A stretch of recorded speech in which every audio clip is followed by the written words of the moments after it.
Good evening, you're listening to Kaieteur Radio 99.1 and 99.5 FM. I'm Kevin Smith. Welcome to your nightly newscast.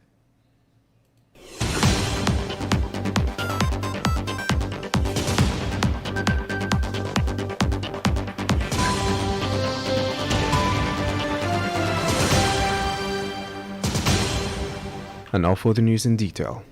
Governments across the world must summon the full force of their fiscal policy-making powers to make the shift to green economies, end the practice of subsidizing fossil fuels, and for the developed world to make good on its promise to provide much-needed mitigation and adaptation. This is in addition to taxing carbon and pollution emitters such as ExxonMobil and other fossil fuel producers instead of people's income, to more easily make the switch to sustainable green jobs. Else, the lofty targets that are set out in the Paris Accord will go up in smoke. This call was made yesterday by UN Secretary General Antonio Guterres. President Ali was among the delegates at the General Assembly when Guterres cautioned world leaders the climate alarm bells are also ringing at fever pitch, and reminded that the recent report of the Intergovernmental Panel on Climate Change was a code red for humanity. Guyana is currently fielding a high-level delegation to the 76th United Nations General Assembly underway in New York, led by President Ali and Vice President Barrett Jagdeo. The delegation includes Minister of Foreign Affairs and International Cooperation Hugh Todd, Ambassador and Permanent Representative to the UN Carlin Rodrigues-Burkett, and Foreign Secretary Robert Prasad. According to information emanating out of New York, the delegation yesterday used the opportunity to meet with the Inter-American Development Bank President Mr. Mauricio Claver Caron and his delegation. According to reports, President Ali updated the IDB head on Guyana's development plans and the importance of the IDB as a development partner. Additionally, the head of state was joined by Vice President Jagdeo during a separate bilateral meeting with His Excellency Nana Addo Dankwa Akufo-Addo, President of the Republic of Ghana. In other news, the National Drainage and Irrigation Authority, or NDIA, a department of the Ministry of Agriculture, has denied any involvement by the two budget agencies with regards to the repeated retendering of projects to be executed under the agency, and has instead blamed the National Procurement and Tender Administration Board, NPTAB. NDIA did not deny the retendering of the project, but conveyed that any such decisions would have been taken at the level of NPTAB. The Agriculture Ministry defended itself on Monday, asserting that by virtue of the Procurement Act of 2003, public procurement of goods and services up to a certain limit is done exclusively by NPTAB, a body that is independent, separate, and apart from both the Ministry of Agriculture and the NDIA. It was pointed out that NPTAB has its own employees, and the bid received through the tendering process are assessed by evaluators drawn from across the public sector by NPTAB. And moving on, with the administration putting in place the Multi-Stakeholder Group, or the MSG, for the Guyana chapter of the Extractive Industries Transparency Initiative, EITI, albeit 7 months after the life of the previous incarnation expired, the group will now have a little over 3 months to prepare and submit a country report for Guyana.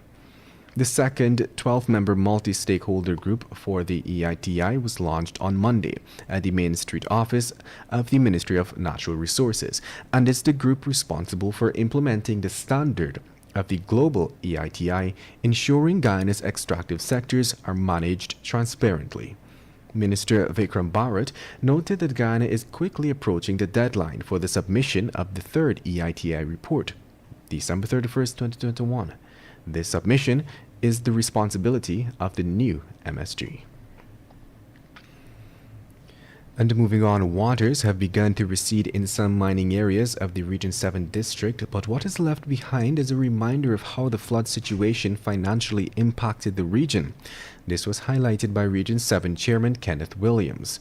Heavy rainy weather conditions in the months of July and August had left the severe flooding, especially in the mining areas of the district.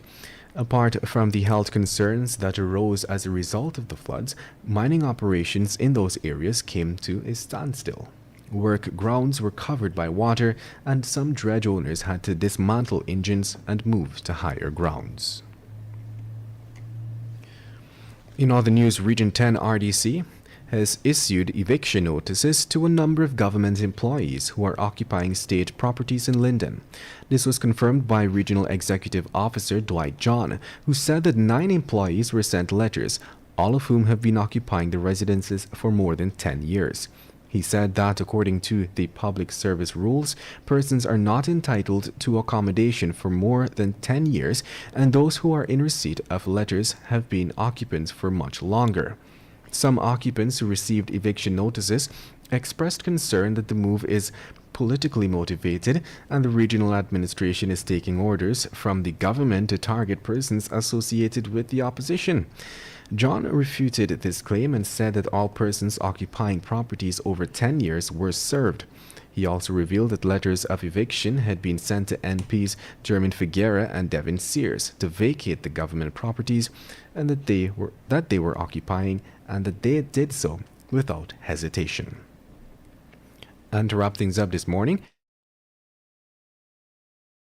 5 more persons who tested positive for COVID-19 have died. As a result of this, the country's COVID-19 death toll has moved to 738. According to the Ministry of Health, the latest fatalities are that of 5 unvaccinated persons. Meanwhile, 141 new infections were recorded, bringing the total number of confirmed COVID-19 cases to 29,824. 30 patients are admitted into the ICU, 155 persons in institutional isolation, 3,525 in home isolation, and 2 in institutional quarantine. To date, a total of 25,376 persons who tested positive for the virus have recovered. And with that, we've come to the end of this morning's newscast. I'm Kevin Smith. Thank you for listening. Want value for your advertising dollar? Then place your ads on Kaieteur Radio's newscasts. Streamed live on 6 different mediums, reaching hundreds of thousands. Advertise today and watch your dollar grow. Call us on 225-8465 or 226-8210 today. I am Glenn Lal, and I have some beautiful things to share with you guys. I want to recognize someone in this country, a Guyanese by birth, who I think all Guyana owes a huge debt for her contribution that she has been making in this country from the beginning of this oil sector. Myself and staff of this newspaper have learned tremendously from her experience and knowledge